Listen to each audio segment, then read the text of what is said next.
Assalamualaikum warahmatullahi wabarakatuh. Perkenalkan, saya Yana Nur Hasanah, peserta Latsar CPNS Kabupaten Kerinci tahun 2021. Angkatan 3 kelompok 4. Pada kesempatan kali ini, saya akan memaparkan mengenai akuntabilitas menuju Indonesia berkinerja. Nilai akuntabilitas sangat penting diadopsi dalam penyelenggaraan pelayanan publik. Akuntabilitas merupakan kewajiban pertanggungjawaban yang harus dicapai.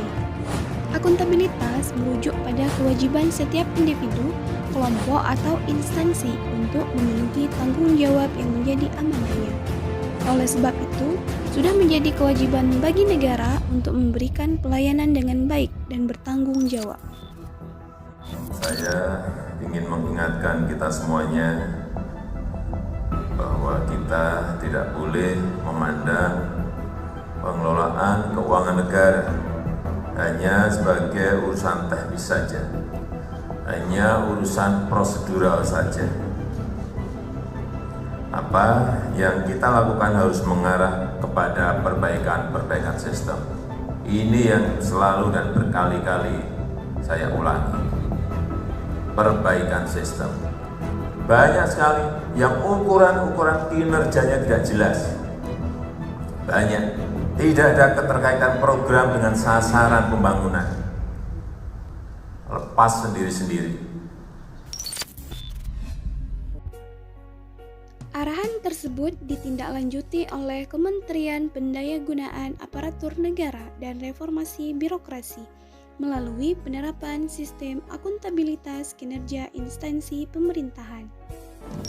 Menindaklanjuti arahan Presiden Joko Widodo terkait efektivitas dan efisiensi anggaran, Kementerian Pan-RB selaku penggerak utama reformasi birokrasi mendorong setiap instansi pemerintah untuk menerapkan sistem akuntabilitas kinerja instansi pemerintah atau SAKIP.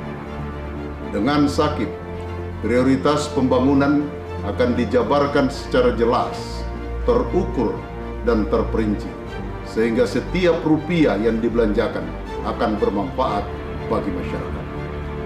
Perencanaan dan penganggaran dipastikan selaras dan terukur pencapaiannya, kemudian dilaporkan, dimonitor, dan dievaluasi secara berkala untuk meningkatkan efektivitas dan efisiensi penggunaan anggaran instansi pemerintah. Pemerintahan yang berorientasi kinerja artinya segala program atau kegiatan yang dilaksanakan oleh suatu instansi pemerintah harus memiliki hasil dan dampak yang jelas bagi perbaikan pelayanan publik. Ide ini selaras dengan konsep anggaran berbasis kinerja. Dalam rangka menjamin akuntabilitas kinerja instansi pemerintah, telah dikembangkan sistem pertanggungjawaban yang jelas, tepat, teratur, dan efektif, yang dikenal dengan sistem akuntabilitas kinerja instansi pemerintah, atau yang disingkat dengan SAKIP. Sistem akuntabilitas kinerja instansi pemerintah ini merupakan suatu tatanan, instrumen, dan metode pertanggungjawaban yang intinya meliputi tahap-tahap sebagai berikut. Yang pertama, penetapan perencanaan strategik, perencanaan kinerja, dan penetapan rencana kerja. Yang kedua, pengukuran kinerja. Yang ketiga, pelaporan kinerja. Yang keempat, pemanfaatan informasi kinerja untuk perbaikan kinerja berikutnya secara berkesinambungan. Pada dasarnya, penerapan SAKIP ini bertujuan agar penyelenggaraan pemerintahan dan pembangunan dapat berlangsung secara berdaya guna, berhasil guna, bertanggung jawab, dan bebas dari praktik-praktik kolusi, korupsi, dan nepotisme. Artinya, SAKIP merupakan salah satu instrumen dalam mewujudkan konsep good government.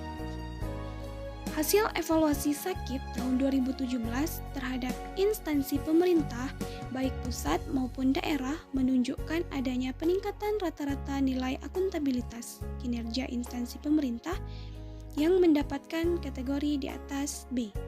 Dan peningkatan tersebut juga sejalan dengan berkurangnya potensi inefisiensi APBN atau PBD sebesar 41,15 triliun rupiah. Apakah memungkinkan untuk menuju Indonesia berkinerja? Menurut saya, saat ini sangat memungkinkan bagi kita untuk menuju Indonesia berkinerja, selama masih adanya keinginan untuk mewujudkan good governance. Hal ini juga dapat didukung dengan menciptakan lingkungan kerja yang akuntabel. Tantangan yang dihadapi oleh instansi pemerintah menuju Indonesia berkinerja yaitu visi yang berbeda antar pimpinan dengan anggota ataupun sesama rekan kerja untuk menuju good governance.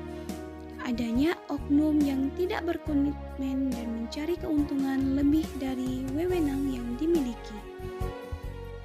Strategi yang dapat dilakukan sebagai ASN adalah menentukan tujuan yang ingin dicapai dan tanggung jawab yang harus dilakukan.